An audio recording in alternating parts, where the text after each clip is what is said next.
大家好，歡迎收睇2月2號天文台嘅天氣報告，我係張安邦。今日又係天氣晴朗嘅一日啦，我哋大家望出邊見得到風和日麗，晴空萬里。其實唔單止我哋香港啊，喺附近廣東甚至中國東南部好多地區都係天氣晴朗㗎。陽光充沛，下晝多處地區嘅最高氣溫都上升到20度或者以上嘅。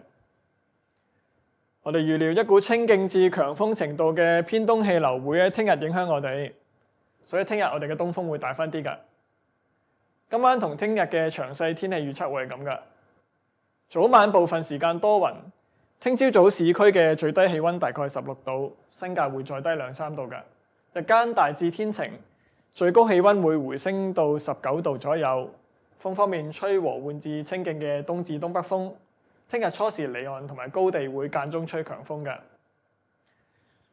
預料呢股偏東氣流會喺本週中後期慢慢緩和嘅，所以華南地區嘅氣溫會回升，日間天氣溫暖。不過去到週末期間會有一股東北季候風南下影響我哋，到時我哋嘅氣溫會逐步下降㗎啦。返嚟香港嘅詳細天氣展望方面，我哋預料星期三部分時間有陽光。星期四同埋星期五會比較潮濕，日間天氣溫暖。週末期間風勢頗大，氣溫會逐步下降㗎。呢一節嘅天氣就講到呢度啦，我哋下次再見。